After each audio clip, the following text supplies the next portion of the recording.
Started this morning with worship. Everyone loves to fellowship. That's a good problem. They're coming. All right, yes, yeah, we're going to sing this morning, worship the Lord. It's good to praise the Lord, isn't it? Amen.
the one who made the deaf to hear.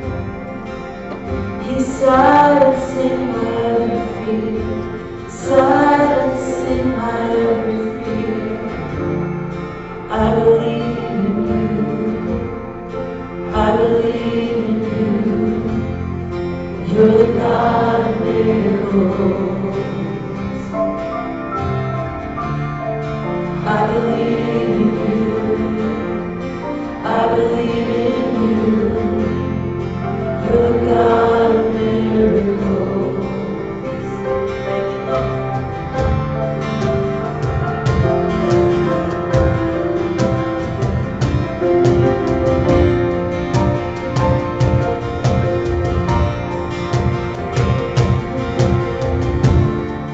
The one who does the impossible. He's reaching out to make me whole, reaching out to make me whole. The one who put death in his place. His life is flowing through my veins. His life is flowing through my veins. I believe in you. I believe in you. You're the God of miracles. I believe in you. I believe in you. You're the God of miracles. I believe in you. I believe in you. You're the God of miracles. I believe in you. I believe in you. You're the God of miracles.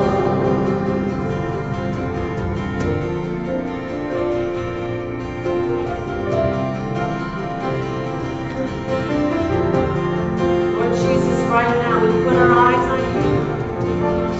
We look to Jesus, the author and finisher of our faith.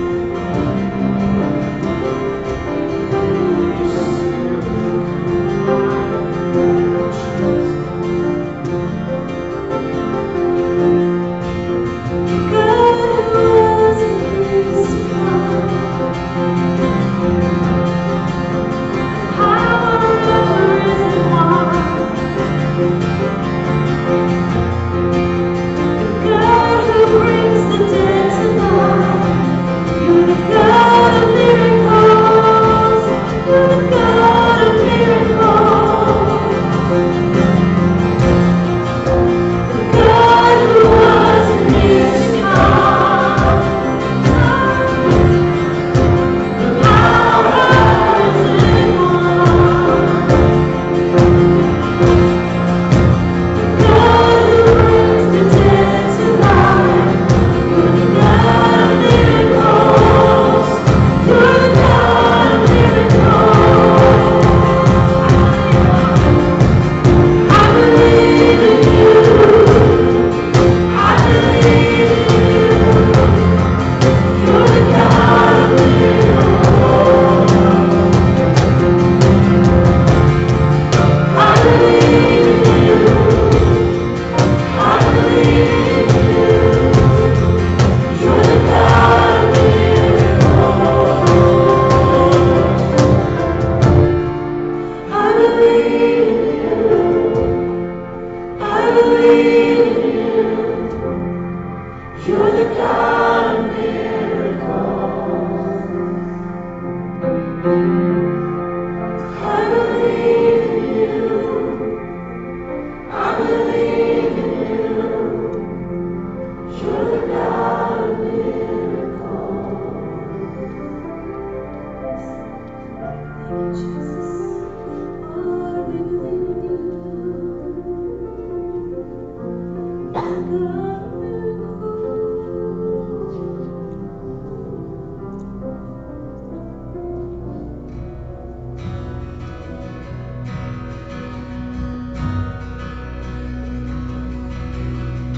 Lord, we thank you this morning God, for your resurrected power. This world tries so hard to get in our way, Lord, to make us think that you're not relevant anymore. But Jesus, we know the truth. God, if we lost sight of that, bring it to our attention today.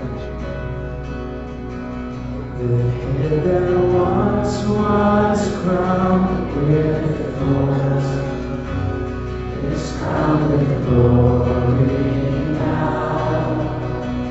Savior now to wash our feet. Now at his feet we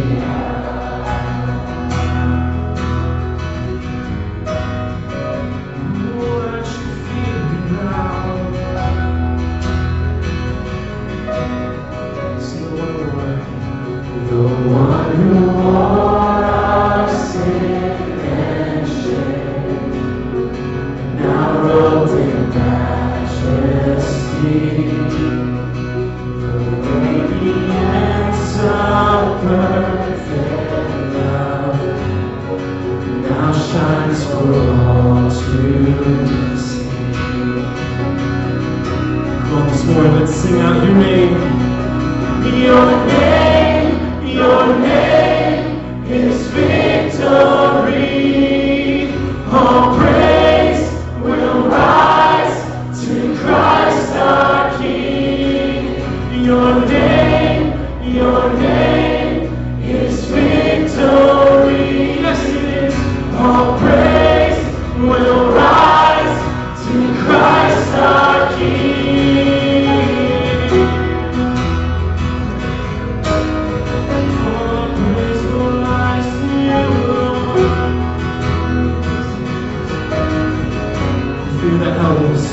The fear that held us now gives way to embrace our peace.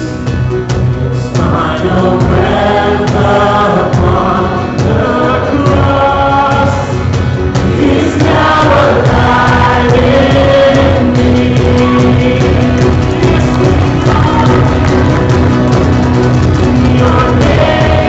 Your name is victory.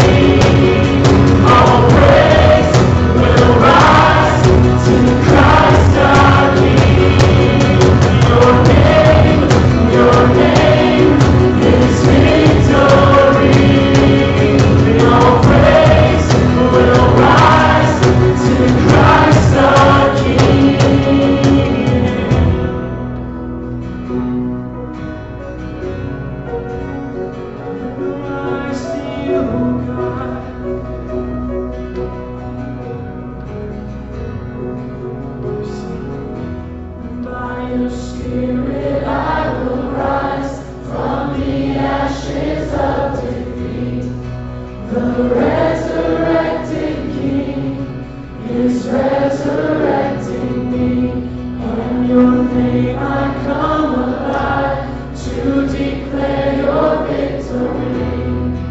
Your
name is victory.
alive. God, let us be salt and light, not only to this world, but God, to each other.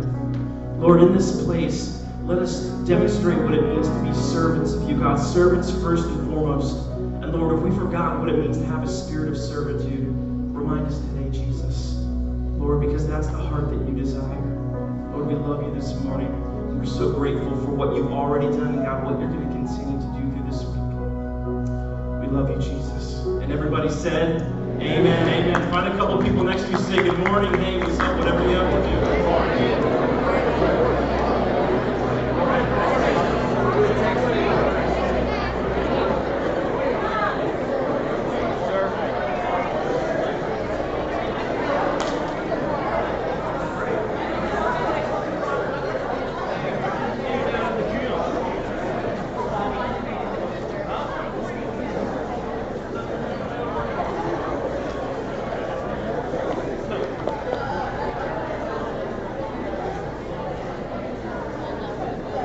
Good morning. How are you guys this morning? Good, good. So this is the 20th Nationals since I quizzed, right? Do you know what my favorite thing about National Finals is? Obviously, getting offered brownies, right? Anybody have any brownies this morning? No. Okay, so actually my favorite thing about National Finals is the legacy that a lot of people have left. Is the camaraderie that has developed in the last 20 years. I don't know that you truly know how lucky you have it. So if you ask some of the people who have been here for a long time, we did not have this level of camaraderie. Not in the least. I mean, I'm seeing some heads shake and they know, right? I posted something on Facebook on Saturday, needing help here in North Central. You know who the first person to send me a message was? Somebody I haven't talked to in 25 years that I quizzed against, who lives here in Minneapolis, who said, I might not be able to help, but what do you need? Let me try. I don't know, some of you will remember the Decker family. You know what the Decker family started off with? They were for me as a quizzer, they were one of those families that everybody trusted, everybody respected. There was never a rude comment that came out of their mouth. There was never a time where you doubted anything. If they contested help or hindrance, by golly, they were hindered. This morning, I'd like to challenge each of you for that same type of mentality. The same type of mentality that works together. The same type of mentality that encourages new teams. The same mentality that respects other people's things. The same mentality that cleans up after themselves. The same mentality that understands that there's a bigger picture working behind the scenes, that you might not truly understand what that bigger picture entails. For instance, please don't go behind the registration table. Unless you are someone who's doing registration, you shouldn't be behind there rifling through things. Okay? One of the big things that a lot of people don't necessarily realize is because we're on a college campus, there's still students here. There's still other things going on. At lunch, you need to walk in. You know how we have these nice little badges that are fantastic for lunch, right? Pastor Bernie was down there stamping. We have these nice little, hopefully you guys got to put it on your lanyard, not around your wrist, because that was a great idea by someone I truly respect. Anyway, when you walk in, don't walk out and come back in, because they're clicking away. And you know what happens when they click? We pay. No. You don't pay, because you've already paid. Bible Quiz Ministry pays. Right? So every time you say, oh, I'm just going to the bathroom, we're all, old enough that we should be able to take care of business before we walk into the cafeteria, right? I'm just going to go with my coach. Maybe you should have done that for the last 9 months, right? Please understand, like I said, there's a lot of things at work that you might not necessarily realize. Lunch tickets need to be bought at the registration table. Period. No questions. If you don't have lunch, please go see Miss Jeannie afterwards, right?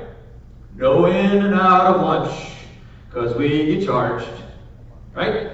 How many of you have not confirmed your banquet meal on Friday night? He took care of you. He is a loving son. I know he's so wonderful. All right? Anybody that hasn't, should have been done yesterday, but please, 10 o'clock today, by 10 o'clock, let me rephrase that, before 10 o'clock, as soon as we leave, before your first match, Go out to the registration table, make sure to see Jeannie, and make sure to deal with your banquet dinner, excuse me. Pictures. We have a couple teams that need to make sure that they get pictures taken. This morning, preferably. There's a couple, like I said, there's things going on behind the scenes that you might not necessarily realize.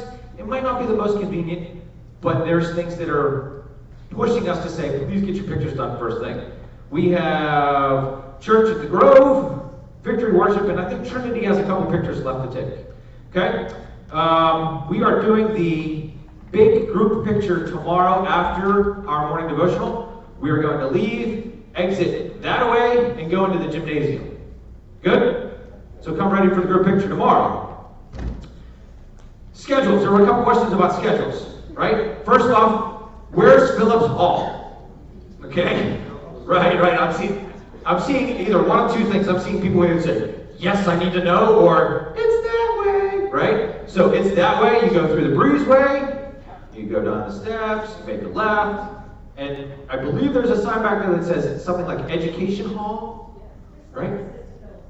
And there's signs that say to Phillips Hall. Okay, good? Good. There was a little bit of confusion as well with the schedule for today. So there are two different schedules, right? Let me clarify. In your program, you have a schedule. That schedule was adapted this year, and hopefully it's going to be a phenomenal schedule for us just in general. But that schedule needs you as a team to have a team number. That team number was assigned last night in the text message. How many of you are not getting the text messages? Non-quizzers, preferably, okay? If you are not, I would like to see you afterwards. I will make sure that you do. Okay? Especially if you don't have your team numbers for today. Hopefully you do. Okay, so your team number was listed on there.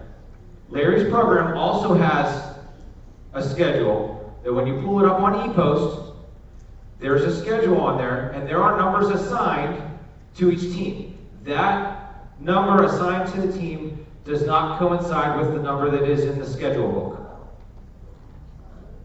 Okay, so let me say that one more time.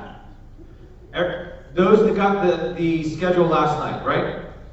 There were a bunch of team names, and on the left side, there were numbers assigned to each team. It did not go 1, 2, 3, 4, 5, 6, 7, right? It went a random order. That random order, that number there, coincides with the schedule in your program. Okay? If there's still confusion, come see me after. All right. Jason.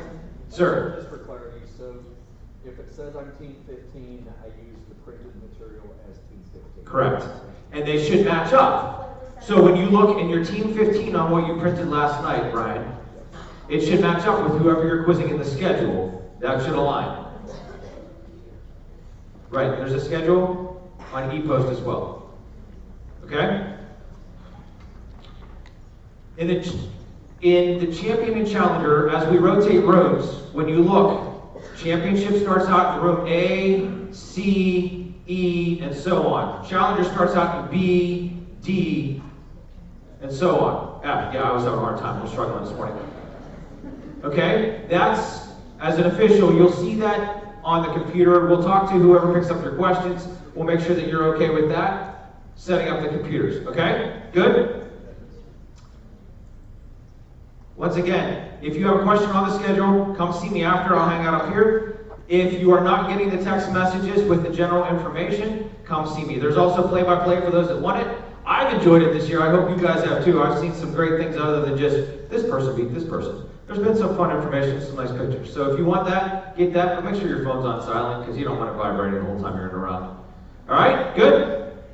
So this morning we have two young people coming to minister to us. First we have Lydia from Springfield, if you don't mind coming down. She's going to sing for us. And then we have Winston from Cedar Park, who's going to come minister in the Word following Lydia. Thank you.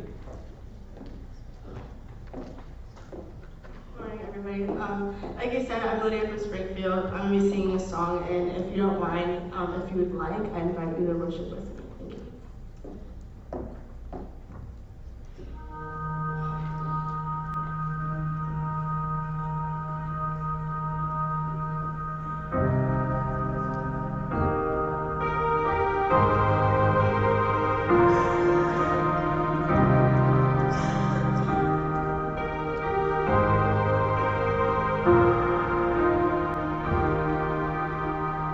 It was my cross you bore, so I could live in the freedom you died for.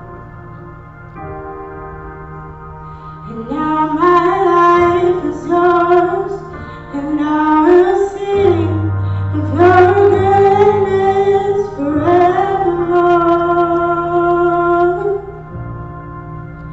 Worthy is your name, Jesus. You deserve the praise. Worthy is your name. Worthy is your name, Jesus. You deserve the praise. Worthy is your name.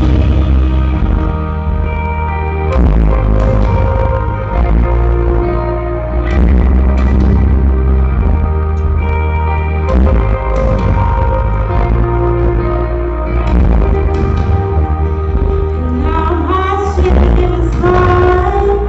I stand amazed in your love undeniable.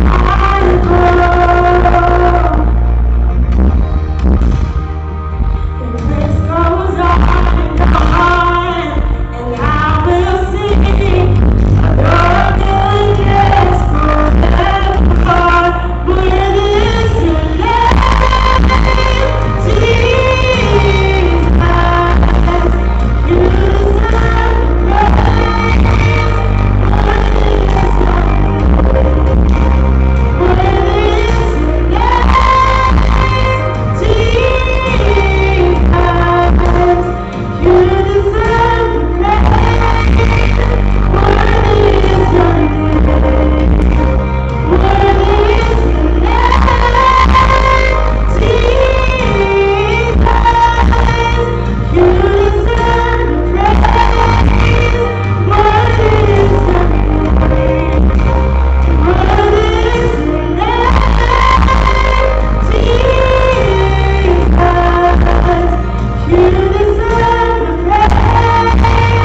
circumstances?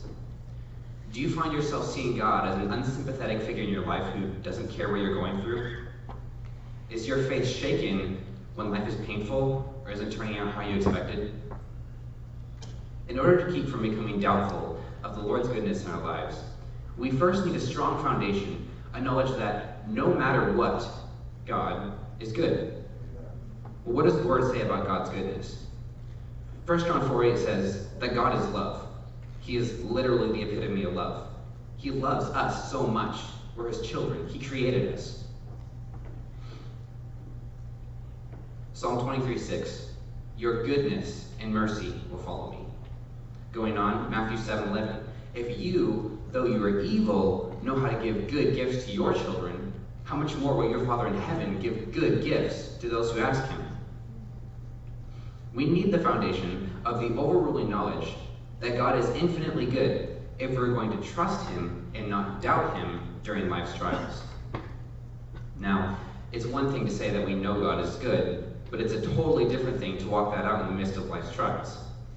A little over 2 years ago, a best friend of mine, Nick, who is part of Cedar Park's Bible quiz team, some of you might have known him, was diagnosed with a form of nerve cancer called neuroblastoma. Now, when I first learned about the cancer, I had no doubts that he would be able to pull through and get better. God will heal him. It shouldn't be too much of a problem for him. He was a fighter. He could deal with it. Of course, I prayed for him and hoped he'd get better soon. But I knew Nick. He was going to be fine. But after a year of treatments and hospital trips, I began to doubt that God really had an idea what he was doing. Nick was the happiest, most funny, lovable guy in the entire world.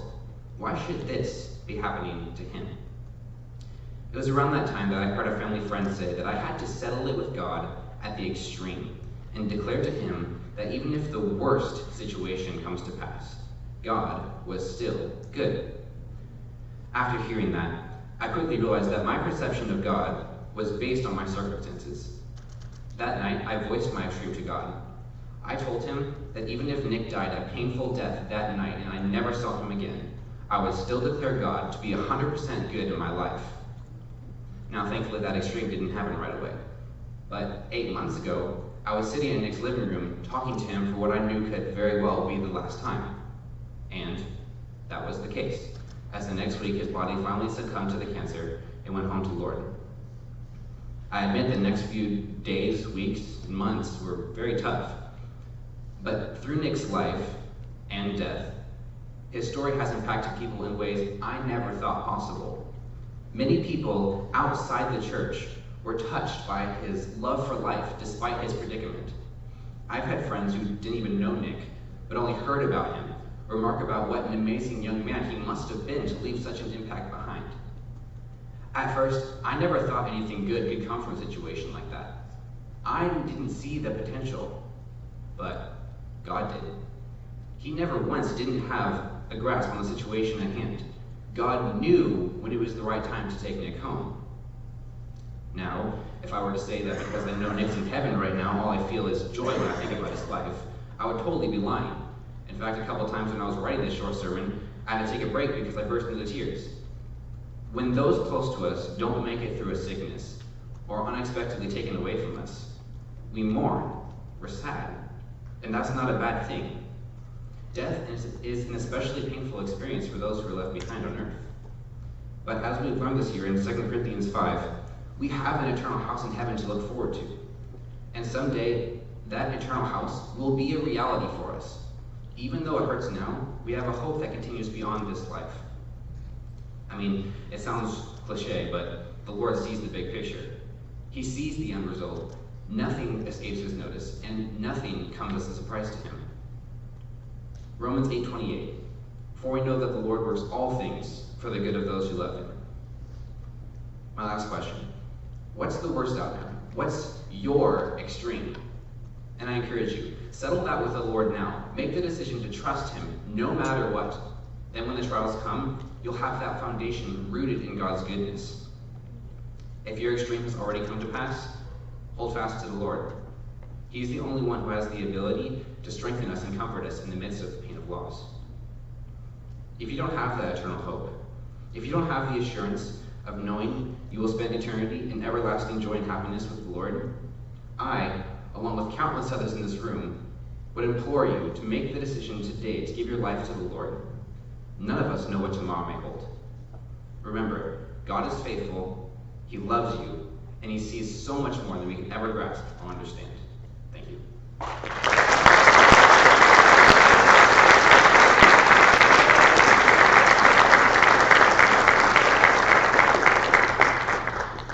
Thank you so much, Weston. That was fantastic, especially in light of all the things that are going on this week and have gone on recently. So I have 2 more quick things before I dismiss you. First off, do we have a Sam from North Carolina?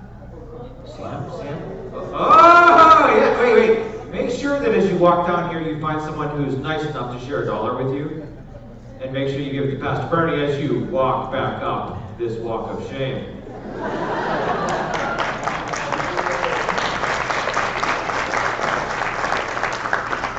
Second quick announcement.